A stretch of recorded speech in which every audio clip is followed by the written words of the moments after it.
आपके साथ मैं हूं मानसी दवे। कमोडिटी बाजार में दिन भर कैसा एक्शन रहा और यहां से आगे आपकी रणनीति क्या होनी चाहिए, इस पर विस्तार से अगले आधे घंटे में बातचीत होगी। इतना ही नहीं, आपके सवालों के जवाब देने की कोशिश भी हम करेंगे। कमोडिटी बाजार से जुड़े आपके सवाल आप पूछें और कोशिश रहेगी कि आपके उन सवालों को हम शामिल कर पाएं। सवाल पूछने का तरीका हर रोज की तरह आपके स्क्रीन पर हमारे social media handle, contact details flash हो जाएंगे।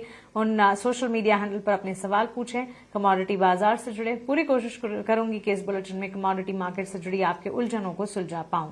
एक्सपर्ट भी हमारे साथ हैं, उनका भी स्वागत करेंगे, लेकिन उससे पहले कमोडिटी मार्केट का एक अपडेट आपके सामने रख देते हैं।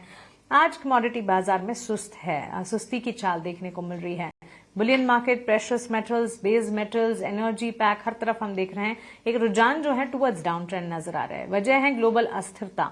जी हां, अमेरिकी ट्रेड पॉलिसी को लेकर भी अनिश्चितताएं हैं और इसी के चलते प्रेशियस मेटल्स में भी हम देख रहे हैं मांग कमजोर है और उसी का असर हम देख रहे हैं विदेशी बाजार और घरेलू बाजार में नजर आ रहा है। चांदी में भी यही सारे ट्रिगर पॉइंट्स हैं जिसकी वजह से हम देख रहे हैं कि सुस्ती की चाल नजर आ रही है। तो ये हो गई प्रेशियस मेटल की बात। एनर्जी पैक की अगर बात करें, अमेरिका और ईरान के बीच जिनेवा में थर्ड सेशन की बातचीत, तीसरे दौर की बातचीत पर सभी की नजर है। परमाणु वार्ता से पहले कच्चे तेल में हम देख रहे हैं कि सीमित दायरे में कामकाज है। $69 बैरल के आसपास ब्रेंट क्रूड कामकाज करता हुआ घरेलू बाजार में भी इन्हीं तरह के स्तर इस वक्त नजर आ रहे हैं। और साथ ही बेस मेटल की चाल भी आज कमजोर नजर आ रही है। तमाम base metal, lead, aluminium, zinc, nickel, ये तमाम और साथ ही कॉपर में भी इस वक्त हम देख रहे हैं वॉलेटाइल ट्रेड्स नजर आ रहे हैं। ये सब कुछ सारे ट्रिगर्स लेकर चलते हैं हमारे एक्सपर्ट के पास और उनसे समझते हैं कि उनके लेंस से कमोडिटी बाजार आज के लिए कैसा नजर आ रहा है। हमारे साथ कमोडिटी मार्केट पर विस्तार से बातचीत करने के लिए एक्सपर्ट्स जुड़ गए हैं। अजय केडिया जी है हमारे साथ, आइए उनका स्वागत कर लेते हैं। सबसे पहले रवि दियोरा जी भी हैं, केडिया कमोडिटीज के अजय केडिया हमारे साथ हैं। कुंवर ग्रुप के रवि दियोरा हमारे साथ हैं और इंटेलाइसिस के अमित सुरेश जैन भी हमारे साथ जुड़े हैं। आप सभी का स्वागत है 18 आवर स्वदेश पर। अपना समय हमें देने के लिए आपका शुक्रिया। अजय जी, शुरुआत आपसे करना चाहेंगे और शुरुआत हर रोज की तरह प्रेशियस मेटल से ही करेंगे। काफी ग्लोबल अनसर्टेनिटीज हैं और ये अनसर्टेनिटीज ही हैं जिसकी वजह से हम देख रहे हैं लगातार उतार चढ़ाव प्रेशियस मेटल, बुलियन मार्केट की चाल पर भी नजर आ रहे हैं। कैसे देख रहे हैं सोने चांदी की चाल को इस वक्त आप? नमस्ते मानसी जी। बिल्कुल, जनरली तो हम देखते हैं जब अनसर्टेनिटी होता है तो सोना चांदी बढ़ना चाहिए, बट आज उसके विपरीत हम देख रहे हैं कि सोना 1.25% की गिरावट और चांदी में तो लगभग 4% की गिरावट है। उम्मीद तो है यूएस और ईरान के बीच में जो तनाव है वो और बढ़ता हुआ दिखाई दे रहा है, क्योंकि सेंटिमेंट्स में कोई चेंजेस नहीं है। लेकिन जिस ढंग से मॉर्निंग से हम देख रहे हैं कि कोई भी ज्यादा क्लियरिटी नहीं आने की वजह से ऐसा माना जा रहा है। डोनाल्ड ट्रंप का भी अभी तक कुछ ट्वीट आया नहीं, तो माना जा रहा है कि कुछ ना कुछ टाइम बोरो हुआ है, जिसके चलते कच्चे तेल में 2% की गिरावट है। उसी का रिफ्लेक्शन हम सोने चांदी में भी देख रहे हैं। बट इसके साथ साथ हम देख रहे हैं यूएस में जो टैरिफ वॉर जैसी सिचुएशन इंटरनली चल रही है, यूएस कोर्ट और डोनाल्ड ट्रंप, वो भी एक अनसर्टेनिटी क्रिएट करता हुआ दिखाई दे रहा है। यूएस का डेटा साइट भी इंपॉर्टेंट है और यूएस के फेड से भी जो अपडेट आ रहे हैं मेंबर्स, एफओएमसी मेंबर्स की, जहां पे पहले हम देख रहे थे कि एग्रेसिव रेट कट की बात हो रही थी, अब कहीं ना कहीं जून या सितंबर में एक रेट कट की बात हो रही है। तो ये सारे चीज के चलते हमने बहुत अच्छी वॉलिटिलिटी देखी। इनफैक्ट पिछले 2-3 दिनों में तो हमने देखा कि प्राइजेस $5250 का लेवल भी छूता है और 5100 के नीचे जाकर वापस रिकवर भी करता है। तो मुझे लगता है घबराने की जरूरत नहीं है। वॉलिटिलिटी अभी भी डोनाल्ड ट्रंप के साथ जुड़ी हुई है और उसी के चलते मुझे लगता है बाय ऑन ड्रॉप की रणनीति बना के ट्रेड करें। आज के लिए अगर हम बात करें तो गोल्ड में ऑप्शन ही बेहतर विकल्प है, क्योंकि ऐसे वॉलिटिलिटी में सेफ्टी ऑप्शन के साथ ही आती है। तो 1,60,000 का कॉल लेके चलिए, 4400 में 4000 का स्टॉप लॉस लगा के 5200 का टारगेट रहेगा। वहीं चांदी में भी मुझे लगता है कि प्राइजेस वॉलिटिलिटी के साथ रहेगी, बट 2,70,000 का कॉल लेके चल सकते हैं। ओवरऑल बाय ऑन ड्रॉप की रणनीति बना के चलिए, क्योंकि गिवन मार्केट में जो अनसर्टेनिटी वो कंटिन्यू रहनी चाहिए। एब्सोल्युटली। तो चलिए, ये राय सोने चांदी की चाल पर अजय जी की तरफ से हमें मिलती हुई। अमित, आपसे भी राय जानना चाहेंगे। देखिए, दिन की शुरुआत ऐसी नहीं हुई थी। सोने और चांदी की कीमतों में हमने मजबूती भी देखी, जिससे करेंसी में उतार चढ़ाव, जियोपॉलिटिकल अनिश्चितताएं और ये सारी चीजें थी जो कि एक तरह से सुरक्षित निवेश के तौर पर सोने चांदी के लिए काम कर रही थी। साथ ही निवेशक जो है वो यहां से आगे economic indicative action, interest rate decisions, ये सारी चीजें जो निकल कर आएंगी इसे वॉच आउट भी कर रहे हैं। लेकिन इन तमाम के साथ साथ इस वक्त जो स्थिति नजर आ रही है, बिकवाली का दबाव है। गोल्ड में 2240 रुपए घरेलू बाजार में, सिल्वर में भी इसी तरह के ट्रेंड नजर आ रहे हैं। कैसे देखा जाए, ढेर सारे ट्रिगर पॉइंट्स हैं और ट्रिगर पॉइंट्स के साथ साथ ही सोने चांदी की चाल इस वक्त।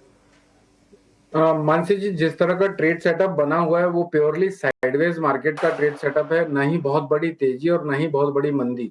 बीच बीच में बायर को भी स्टॉप लॉसेस ट्रिगर करेगा बाजार और सेलर के भी स्टॉप लॉसेस ट्रिगर करेगा बाजार। इस तरह के पैटर्न बने हुए हैं। तो यहाँ पर बाजार में जिस तरह से हमने पिछले 2 महीने में वोलेटिलिटी देखी थी, वन वे डायरेक्शन में बाजार को भागते हुए देखा और फिर वन वे डायरेक्शन में हमने टूटते हुए भी देखा। अब मुझे ऐसा लगता है कि बाजार में वोलेटिलिटी थोड़ी कम रहेगी, तो सेल ऑन राइज की भी रणनीति रख सकते हैं और बाय ऑन डिप की भी रणनीति रख सकते हैं। ओवरऑल अगर बाजार के दायरे को समझा जाए तो 1,54,000 रुपए के नीचे ट्रेड कराता हुआ कम जचता है, और ऑन द कॉन्ट्ररी अगर हम बात करें अपर साइड की तो 1,63,000 रुपए के ऊपर कम जचता है। तो बाजार में एक तो बेस्ट ये ट्रेडिंग का बाजार मानसी जी सबसे ज्यादा पैसे बनाने के मौके देता है, क्योंकि बाजार में जितने जो अनिश्चितताएं थी जिसकी वजह से बाजार में वोलेटिलिटी थी, सब लोगों ने वन वे रैली आने के बाद हम यूजुअली जो ट्रेडर होते हैं वो पैसे कमा नहीं पाते, क्योंकि हमें प्रॉफिट बहुत जल्दी बुक करने की आदत होती है और लॉस में हम बड़े बड़े बैठे रहते हैं। तो जब बाजार साइडवेज हो जाता है तो कम से कम थोड़ा सा धैर्य रख के उस बाजार को कैपिटलाइज करने के बाजार मौके देता है। मेरी तरफ से मानसी जी रणनीतियां होगी कुछ, एक तो गोल्ड को बाय करेंगे अगर डिप में मिलता है। अप्रैल वायदा 2026 वायदे कारोबार की बात कर रहा हूँ। 156 750 156 850 के आसपास मिले तो वहां पर बाय करना चाहिए। 156 499 का एकदम छोटा सा स्टॉप लॉस है। टारगेट 157 850 158 850 और 158 950 तक का pull back bounce back short covering वापस से हम देख सकते हैं। On the contrary sell call भी है 1,60,900 के आसपास, अगर हमें कोई डेटा आने के बाद बाउंस बैक मिलता है तो 1,60,900 950 की रेंज पे सेल कर सकते हैं। अगेन एक छोटा सा स्टॉप लॉस है 1,61,001 का, यानी अगर स्टॉप लॉस भी हो गया तो बहुत बड़ी पूंजी का नुकसान नहीं होगा किसी का। यहां से हम वापस से टूटता हुआ 1,60,400 1,60,000 और 1,59,000 तक के रेट देख सकते हैं। ये तो हो गई गोल्ड की बातचीत। सिल्वर में भी मेरी रणनीतियां कुछ इसी तरह से मानसी जी। 2,52,700 2,53,000 के आसपास एक वैल्यू बाय जोन है, यहाँ पर इन स्तरों पर हम बाय कर सकते हैं। 2,51,999 के स्टॉप लॉस है, छोटा सा स्टॉप लॉस है। टारगेट यहाँ से 2,55,000 2,58,000 और 2,61,000 रुपए तक के हम देख सकते हैं। इसमें भी वापस से एक सेल कॉल हायर लेवल पे होगा। 2,63,400 से 2,63,600 की रेंज पे मिले तो सेल करना है। 2,64,001 का स्टॉप लॉस होगा। 2,60,000 और 2,57,000 के टारगेट होंगे। डरिए मत, थोड़ा सा वेट करने के बाद बाजार में एंट्री लेना ज्यादा फायदेमंद होगा, यानी वेटिंग पीरियड ज्यादा होना चाहिए बाजार में। एंट्री लेने के बाद हम लोग वेट करते हैं, उससे बेटर एंट्री लेने के पहले वेट करें। चलिए, तो बिल्कुल ये रणनीति को ध्यान में रखें और काफी बारीकी से रणनीति हमारे एक्सपर्ट लगातार हमें समझा रहे हैं। इस बीच रवि देवरा भी है हमारे साथ। रवि, आपका भी स्वागत है। एक तो कमजोर यूएस डॉलर बुलियन मार्केट को सपोर्ट देता है, लेकिन इन दिनों हम काफी सारे ग्लोबल फैक्टर्स और ट्रिगर्स देख रहे हैं जो कि वॉलेटाइल कर रहे हैं बुलियन मार्केट, प्रेशियस मेटल की भी चाल को। जबकि मार्केट पार्टिसिपेंट्स जो हैं यूएस टैरिफ को लेकर उपाय जो हैं उसको लेकर और ज्यादा क्लैरिटी का इंतजार भी कर रहे हैं। यहां से और ज्यादा क्लैरिटी अगर आ जाती है तो across not just commodity market लेकिन हर तरफ असेट क्लासेस में एक कह सकते हैं इंफॉर्मेशन बैक क्लैरिटी मिल जाएगी।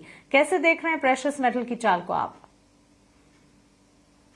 जो फंडामेंटल्स है यूएस के आसपास है, मीन्स के लेवल्स की बात करें तो लेवल्स कुछ खास इसमें मैटर नहीं करते। बेसिक यहाँ पे मैटर होता है वो है कोर फंडामेंटल्स। जो फंडामेंटल्स अभी दो डेवलपमेंट है। पहला तो आज चल रहा है यूएस ईरान के बिटवीन जो मीटिंग चल रही है उसका क्या आउटकम आता है उसके ऊपर टोटली शॉर्ट टर्म का मीन्स के 3 से 4 ट्रेडिंग सेशन इसके ऊपर निकलेंगे। और उसके बाद जो टैरिफ का अनसर्टनिटी है 150 डेज का वो टैरिफ डाल सकते हैं और वो ऑलरेडी अप्लाई करने के लिए वो पूरा साइन हो चुका है। 15% टैरिफ ऑलरेडी डाला है। बट एक चीज ये है कि अगर 150 डेज में फिर से कोई सुप्रीम कोर्ट की ओर से वो लोग रिलीफ लेके नहीं आते तो 150 डेज के बाद वो कुछ नहीं कर सकते, तो वो टैरिफ हटाना पड़ेगा। एक ही सॉल्यूशन है, अदरवाइज ये सुप्रीम कोर्ट के जो डिसीजन है उसका वायोलेशन होगा। तो इस हिसाब से लग रहा है कि अनसर्टनिटी काफी होगी और धीरे धीरे वो हर आइटम को एक एक आइटम को 232 301 पे डालेंगे। और इस हिसाब से आपको ये अगले 150 दिन जब तक यूएस में उसके पास टाइम है यूएस प्रेसिडेंट के पास, तब तक वो आइटम वाइज अभी टैरिफ लगाने स्टार्ट करेंगे। मीन्स कि जो सिचुएशन में हम 3-4 महीने या ग्लोब 3-4 महीने पहले थे वो पूरा सिचुएशन फिर से रीइमर्ज होगा ऐसा लग रहा है। तो आई थिंक अनसर्टनिटी जब भी आती है गोल्ड को एक सेफ हेवन सपोर्ट मिलता है। आज अगर ये ईरान का वार्तालाप है वो सक्सेस नहीं हुआ तो भी एक अच्छा उछाल आ सकता है। सक्सेस हुआ तो जो डिप मिलेगा वो बॉटम बनेगा ऐसा लग रहा है। तो डिप पे बाय करें 158,300 158,400 पे बाय करें। नीचे स्टॉप लॉस लगा है 157,800 का, एंड जो टारगेट है वो 1,60,000 का जाता हुआ दिख सकता है। एंड सिल्वर की बात करें तो यहाँ पे मुझे लग रहा है कि थोड़ा अवॉइड करें, पर ये डिसीजन आ जाने दे। ये काफी इंपॉर्टेंट डिसीजन है ईरान एंड यूएस वाला, और उसके बाद ये जो भी डिप करती है उसमें बाय करना है। और उसका बेस है 250 to 800 का अच्छा बेस है। मुझे लग रहा है कि वो इनटेक रहना चाहिए, और कोई भी गिरावट में लिए स्टॉप लॉस से आप बाय कर सकते हैं। आगे 263 से 265 तक के लेवल की रिकवरी यहाँ पे आते हुए दिख सकती है। ओके, चलिए कुछ सवालात भी जोड़ लेते हैं। अजय जी, एक सवाल है, गगन दिल्ली से लिख रहे हैं, सिल्वर मिनी अप्रैल कॉन्ट्रैक्ट के लिए स्टॉप लॉस टारगेट क्या होने चाहिए? गोल्ड सिल्वर पर आपने अपने टेक तो दिए हैं, लेकिन सिल्वर मिनी कॉन्ट्रैक्ट को लेकर भी टारगेट और यहां से आगे की स्ट्रैटेजी हमारे व्यूअर्स समझना चाहते हैं। क्या होगी स्ट्रैटेजी? देखिए, सिल्वर मिनी मॉर्निंग से ही 4-4.25% के दबाव के साथ इस वक्त 2,70,000 के नीचे आ चुकी है। मुझे लगता है इवनिंग सेशन तक मार्केट थोड़ा दबाव में जरूर है, बट शॉर्ट जैसी कमोडिटी अभी नहीं दिखाई दे रही है। तो 2,68,000 पे लेके चलना चाहिए, 2,66,000 के स्टॉप लॉस से। प्राइजेस मुझे लगता है कल तक फिर से 273,000 मिल जाएगा, 2,73,000 तक जंप आना चाहिए। ओवरऑल जो एस्केलेशन बढ़े हैं वो चांदी और सोने दोनों को सपोर्ट करेंगे, तो लेके काम करना चाहिए। ओके, चलिए ये राय। अब गोल्ड मिनी पर अमित नितिन महाराष्ट्र से लिख रहे हैं, और उन्होंने गोल्ड मिनी पर सवाल पूछा है। आपने प्रेशियस मेटल पर अपनी टेक, अपनी राय दी, लेकिन गोल्ड मिनी पर यहां से आगे के लिए ऑप्शन की स्ट्रैटेजी क्या होनी चाहिए, नितिन हमसे समझना चाह रहे हैं। अमित बताइए। मैडम, गोल्ड मेगा के मैंने लेवल्स दिए हैं। जो भी डिफरेंस आता है गोल्ड मिनी और गोल्ड मेगा के बीच में, उस डिफरेंस को मिनी के साथ एडजस्ट करके ये लेवल्स निकाले जा सकते हैं। ओवरऑल मैं ये बताना चाहूंगा कि 1,54,200 रुपए का लेवल जब तक नहीं करता है तब तक बाय ऑन डिप की रणनीति रखना है। 1,54,200 का लेवल अप्रैल वायदे का मेगा लॉट का, तो जब तक ये नहीं कट रहा है तब तक बाय ऑन डिप की रणनीति रखना है। लेकिन on the contrary higher level पे अगर 1,60,000 1,61,000 रुपए के आसपास मिले तो वहां पर मुनाफा वसूली भी करनी है, क्योंकि ये ट्रेडिंग वाला बाजार है। इन्हें 2-4 हजार रुपए अचानक से बढ़ जाना, वहां टिक जाना, 2-4 दिन लोगों को कंफ्यूज करना, कोई पॉजिटिव न्यूज का सर्कुलेट होना, फिर उसके वजह से सेंटिमेंट्स बदल जाना, और फिर वही सेंटिमेंट्स के अगेंस्ट में वापस से कोई डेटा आना जो बाजार को नेगेटिव करना। तो इस तरह का थोड़ा सा ड्रामा बाजार में चल सकता है। तो 1,54,000 रुपए पे नजर बना के रखिए, मिनी से उसको एडजस्ट कर लीजिए, और 1,61,000 रुपए के ऊपर अगर निकलता है, रुकता है, टिकता है, तो हम प्रोबेबली एक 65 और एक 70 का और एक ट्रिगर पॉइंट देखेंगे होता हुआ बाजार में। ओके, चलिए ये राय फिलहाल हमें मिलती हुई। इस बीच एक और सवाल देख लेते हैं। फॉरवर्ड लुकिंग है रवि, थोड़ा सा सवाल। अब यहां से आगे नए महीने की शुरुआत हो जाएगी, और मार्च में किस तरह के टारगेट सोने चांदी को लेकर मानकर चलना चाहिए? नवीन कोठारी हमसे ये समझना चाह रहे हैं, मार्च महीने के लिए क्या कोई स्ट्रैटेजी या फिर कोई टारगेट बेस्ड अप्रोच हमारे व्यूअर्स को आप बता सकते हैं? सोने चांदी की चाल, हाँ हम देख रहे हैं काफी सारी खबरों के दम पर वॉलेटाइल है, लेकिन यहां से आगे मार्च का महीना बुलियन मार्केट के लिए कैसा नजर आएगा? जब से मार्च में मुझे लग रहा है कि थोड़ा अभी मीन्स के टैरिफ के रिलेटेड जो सुप्रीम कोर्ट का डिसीजन आया वो नहीं आया होता तो मार्च में प्रॉफिट बुकिंग जरूर से आता। वैसे भी ईयर एंड है और लिक्विडिटी फिजिकल मार्केट में काफी ड्राई रहते हैं। चाइनीज लूनार भी खत्म हो चुका है, तो इस हिसाब से कोई फिजिकल डिमांड नहीं रहती, बट अभी सेफ हेवन डिमांड रहेगी। और जब तक ये मीन्स के टैरिफ के रिलेटेड अनसर्टनिटीज है तो अभी ज्यादा करेक्शन की उम्मीद नहीं करनी चाहिए। आज कुछ भी वोलेटिलिटी में आप यहाँ पे थोड़ा ट्राई कर सकते हैं। अभी मुझे लग रहा है कि जो रेंज बाउंड की बात हम कर रहे हैं कि जो प्राइसेस है थोड़े है ऑप्टिमिस्टिक, बट वैसे रेंज में है तो उसका एक फायदा भी लेना चाहिए। ऑप्शन एक बड़ा अच्छा ऑप्शन है, and I think option through play करें जिसमें आपका लॉस पे लिमिट होता है। और मीन्स के जिस हिसाब से हमारा व्यू है कि डिप बाय ऑन डिप करे, तो यहाँ पे आप बुल कॉल स्प्रेड से खेल सकते हैं अगर आप थोड़ा भी ऑप्शन जानते हैं। तो मेरे हिसाब से आप गोल्ड मिनी का भी जो आगे क्वेश्चन था उसका भी इसमें आंसर आ जाएगा।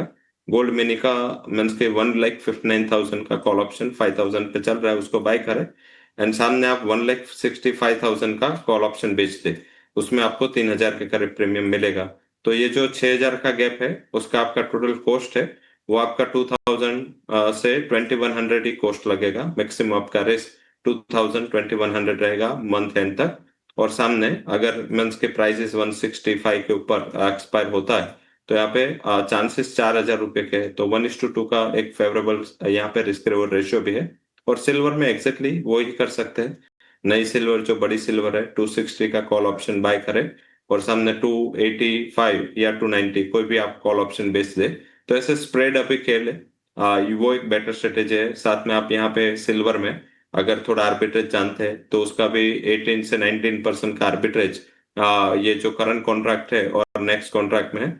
अगर थोड़ा आपके पास कैपिटल है तो सिल्वर को बाय करें, M2M के लिए जगह रखें और मीन्स के फिजिकल में मीन्स आपका वॉल बेस्ड डिलीवरी बाय कर ले और उसके सामने मई कॉन्ट्रैक्ट बेच दे, तो उसमें पे 18-19% का मीन्स के एनुअलाइज बेस पे रिटर्न मिलता है।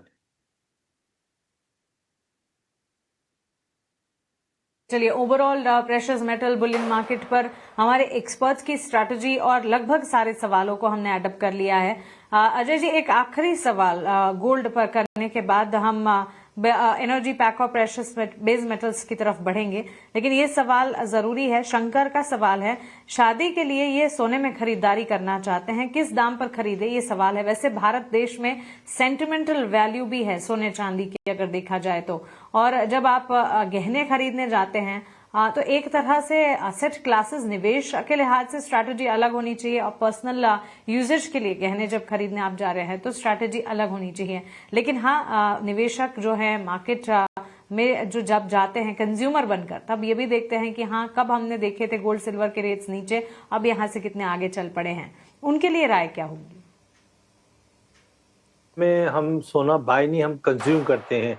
कोई ना कोई बहाना ही चाहिए हमें, चाहे शादी हो, चाहे गिफ्टिंग हो, चाहे अक्षय तृतीया हो, चाहे धनतेरस हो, हम डेफिनेटली लेते हैं। तो मुझे लगता है इसको आप प्राइसिंग से मत कंपेयर कीजिए, बिकॉज जब भी आप फिजिकल में लेते हो, कंज्यूम करते हो, तो एक लॉन्ग टर्म प्रोस्पेक्टिव के लिए लेते हैं। तो मुझे लगता है यस, प्राइजेस में 1,80,000 का लेवल देखने के बाद अब 1,60 के आसपास भी भाव चल रहा है, तो बेटर है आप लेके चलिए, बिकॉज टाइमिंग नहीं कर सकते। हाँ, अगर आपके टाइम है अगले 6 महीने का, तो फिर भी मैं सजेस्ट करूंगा कि आप SIP जैसे मोड होता है कि हर महीने आप कुछ लीजिए। लेकिन देखिए, ज्वेलरी जब हम ले रहे हैं तो उसमें तो जब भी हम ज्वेलरी लेने जाते हैं तो चीज पसंद आ ही जाती है। तो मुझे लगता है सेल्फ कंजम्पशन के लिए ले रहे हैं तो भाव मत देखिए। अगर आप आज से 5 साल बाद, 10 साल बाद देखोगे तो आज के भाव बहुत सस्ते दिखेंगे। हाँ, जब निवेश के लिए लेते हैं तो रिटर्न के लिए लड़ाई रहती है कि भाई मैंने 1,000 रुपया नीचे भी लिया होता तो मेरा ROI अच्छा बनता। बट जैसे कि आपका उपयोग घर की शादी के लिए है, तो बेटर मुझे लगता है कि लेके चलिए। मार्केट में 5 साल 10 साल के बाद जब आप देखोगे तो ये भाव आपको और सस्ता होता हुआ दिखेगा। ऑलराइट, तो चलिए, इसी के साथ प्रेशियस मेटल से जुड़े सारे सवालों को भी हमने शामिल कर लिया, हमारे एक्सपर्ट्स के टेक्स और साथ ही फंडामेंटल ट्रिगर्स भी हमने जान लिया। अब एनर्जी पैक कच्चे तेल की चाल की बात करते हैं। अमित, अमेरिका और ईरान के बीच जिनीवा में तीसरे दौर की परमाणु वार्ता होने वाली है, जो कि इंपॉर्टेंट है। मार्केट पार्टिसिपेंट्स भी इसे वॉच आउट कर रहे हैं, लेकिन इससे पहले कच्चे तेल में एक सीमित मांग नजर आ रही है। चाहे घरेलू बाजार हो, ब्रेंट क्रूड हो या WTI क्रूड हो, इस वक्त इसी तरह के लेवल्स घरेलू बाजार में 6,000 के भी नीचे फिसलता हुआ कच्चा तेल। कैसे देख रहे हैं आप एनर्जी पैक को? मानसी जी, देखिए, अभी जो भी मीटिंग चल रही है उसके जो भी आउटकम आएंगे उसके बाद एक्शन लेने के पहले मार्केट रिएक्ट कर जाता है, ये हम सब जानते हैं। बाजार के भाव में सारी इवेंट्स को मोरलेस हमेशा डिस्काउंट कर लिया जाता है। तो मुझे जो भाव कह रहा है, अभी 58.45 का रेट चल रहा है मार्च वायदे का। 58.30 के ऊपर जब तक स्टेबल है तब तक तो वहां से हो सकता है कोई निगेटिव न्यूज आए और फिर बाउंस बैक दे बाजार। लेकिन अगर 58.30 का भाव अगर MCX में कट जाता है तो हो सकता है हम 5700 रुपए की गिरावट देखें। तो ये जो लेवल पे, जिस लेवल पे अभी बाजार खड़ा हुआ है, यहाँ से 150 रुपए नीचे भी टूट सकता है और 150 रुपए ऊपर भी टूट सकता है। इसको डिसाइड करने वाला आंकड़ा है 5830 का। तो मेरी तरफ से मैंने कुछ रणनीतियां लाई है छोटी छोटे स्टॉप लॉस से। क्रूड ऑयल को 5835 5838 के आसपास, अभी करंट मार्केट प्राइस 5841 का चल रहा है, यहाँ पर बाय कर सकते हैं। एकदम छोटा सा स्टॉप लॉस है 5829 का, 5-7 रुपए का स्टॉप लॉस है।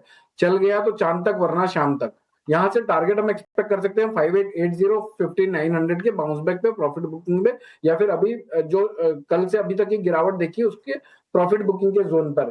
तो मानसी जी, अगर 5829 के नीचे चलना चालू कर देता है और किसी ने इन न्यू न्यूज के चलते हुए कि भाई ईरान और यूएस के वॉर हो जाएंगे, जो हमने पिछले वीकेंड तक भी यही हम सेंटिमेंट्स कयास लगा रहे थे कि अब ट्रम्प साहब कुछ ना कुछ 10 दिन का पोस्टपोन करके हो सकता है पहले अटैक कर दें, तो ये सारी संभावनाएं ध्वस्त होती हुई नजर आएंगी और हो सकता है बाजार यहाँ से जो एक्चुअल आज से 1 महीने पहले का ट्रेंड था उसको बाजार कंटिन्यू करे। तो अभी थोड़ा सा सतर्क रहना है करंट मार्केट प्राइस पे। ठीक है, चलिए ये राय फिलहाल हमें मिलती हुई है। इस बीच रवि, बेस मेटल की चाल पर भी आपसे आपकी राय जानना चाहेंगे। सुस्त है आज तमाम बेस मेटल की चाल, लगभग सारे के सारे बेस मेटल में काउंटर्स में हम देख रहे हैं कमजोर मांग। कोई पर्टिकुलर बेस मेटल जिस पर फोकस बनाया है आपने? जब से यहाँ पे वैसे देखे तो बेस मेटल में लगातार प्राइजेस में करेक्शन दिख रहा है एंड मींस के हायर लेवल से थोड़ा मुनाफा वसूली का ट्रेड यहाँ पे आता हुआ दिखा है। ऑल ओवर आई थिंक यहाँ पे स्टेबिलिटी है, बट मार्केट का जो टोटल फोकस है वो अगले सप्ताह आने वाले यूएस के एंड चाइना के डेटा, चाइना का मैन्युफैक्चरिंग एंड यूएस के जो नॉन फार्म पेरोल्स वगैरह डेटा आएंगे, साथ में टैरिफ के रिलेटेड फिर से अनसर्टेनिटीज अभी खड़ी है एंड इस हिसाब से थोड़ा मार्केट अभी वोलेटाइल है, क्योंकि चाइना के ऊपर 20% का अगर फेंटल टैरिफ एंड 15% का ये जो एडिशनल टैरिफ लगेगा तो 35 पे उसको थोड़ा मुश्किल होगा। तो इस हिसाब से अभी मींस के वो प्ले आउट हो रहा है। जब तक टैरिफ की क्लैरिटी नहीं मिलेगी तब तक बड़ी अपसाइड यहाँ पॉसिबल नहीं है, बट मुझे लग रहा है कि एक रिकवरी के चांसेस बन रहे हैं एंड जिस हिसाब से डॉलर इंडेक्स फिर से रिट्रीट हुआ है, इस हिसाब से यहाँ पे एक थोड़ा लोअर लेवल पे बाय का फोकस रखे, जिसमें कॉपर एक बेस मेटल है जहां पे मुझे लग रहा है कि थोड़ा बीच में एलएम इन्वेंट्रीज का इश्यू आया था एंड अभी थोड़ा जो बड़ी तेजी थी वो अभी फंडामेंटल नहीं रहे, बट फिर भी ये करेक्शन में 1190 से 1195 के लिए बाय करें एंड स्टॉप लॉस लगाए 1180 एंड ऊपर मुझे लग रहा है अगर 1 से 2 ट्रेडिंग सेशन रुकते हैं आप तो 1220 1222 तक के level as a part of recovery आते हुए दिख सकते हैं। ठीक है अजय जी, क्विकली, समय की पाबंदी है। प्रवीण कुमार खुल्लर का सवाल, हल्दी और जीरे पर क्या कोई रिपोर्ट है, कोई फंडामेंटल है, कोई जानकारी है, पूछ रहे हैं। नॉट ऑन प्राइसिंग, लेकिन हल्दी और जीरे पर कोई फंडामेंटल्स अगर आप सुझाना चाहें क्विकली। देखिए, अगर जीरे की बात करें, कैरियर स्टॉक हमारे पास काफी अच्छा है, इस बार का प्रोडक्शन भी ठीक ठाक है, उसके वजह से मुझे लगता है प्राइसेस में दबाव रहेगा। चाइना इंपॉर्टेंट रहेगा, चाइना ओपन अप हो चुका है, अब वहां की सोइंग और क्रॉप कैसी उसके ऊपर डिपेंड करेगा, बट जीरे में मुझे लगता है अराइवल प्रेशर के चलते प्राइसेस में दबाव रहेगा जो 21,800 से 21,000 का लेवल दिखा देगा। वहीं अगर हल्दी की बात करें तो सीमित दायरे में ट्रेड करेगा, 14,500 से 16,500 के बीच में रहेगा, अराइवल आना स्टार्ट हो चुकी है, बट डिमांड भी कंटिन्यू बनी हुई है, तो एक दायरा बना हुआ रहेगा। Fundamental side crop 92 lakh bag के आसपास है, पिछले साल 74 लाख बैग के करीब थी, बट कैरी ओवर स्टॉक बहुत ही मिनिमल है, जिसकी वजह से मुझे लगता है कोई बड़ा जंप या बड़ा फॉल नहीं, बट ये रेंज में ही मार्केट मूव करेगा। ठीक है, चलिए ये राय। रवि, मसालों की चाल को आप कैसी देख रहे हैं? जब से मीन्स के जैसे बात हुई, आई थिंक थोड़ा बहुत अराइवल का पिक है एंड प्रेशर है एंड मार्च मिड तक ये प्रेशर अराइवल का जीरा पे रहेगा, हिसाब से थोड़ा प्राइसेस में हायर लेवल से कैप रहेगी, बट उसके बाद अच्छी डिमांड आएगी। आई थिंक रमजान के पहले वैसे भी मिड मार्च से डिमांड पे अच्छी चालू होती है, तो ये अगले 5-6 दिन वेट करें। कोई भी करेक्शन 21,000 तक आता है मेरे हिसाब से एक बाइंग की अपॉर्चुनिटी ले, बट उसके पहले ना ले एंड स्टॉप लॉस लगा सकते हैं 20,400 का एंड अपर से टारगेट आपको 23,000 23,200 तक आते हुए दिख सकते हैं। वही मुझे स्पाइसेस में लग रहा है कि धनिया भी फोकस में रखे। धनिया ये शॉर्ट टर्म में अच्छा करेक्शन हायर लेवल से आया है, तो यहाँ पे भी एक अच्छी अपॉर्चुनिटी बन रही है एंड स्टेबिलिटी काफी है। 11,000 के ऊपर प्राइसेस लगातार सस्टेन भी हो रहे हैं। बाय करें विद स्टॉप लॉस ऑफ 10,800, 11,000 पे बाय करें और 11,800 से 12,000 तक के लेवल वहां पे दिखने चाहिए। बिल्कुल अजय जी, अमित जी और रवि जी, बहुत शुक्रिया हमारे साथ जुड़ने के लिए और कमोडिटी बाजार पर ये सारी एनालिसिस हमारे साथ शेयर करने के लिए। Thank you so much. Commodity फटाफट को हम यहीं समेटने जा रहे हैं, लेकिन ईटी नाउ स्वदेश पर खबरों का सिलसिला लगातार जारी है। आप बने रहे हमारे साथ। नमस्कार।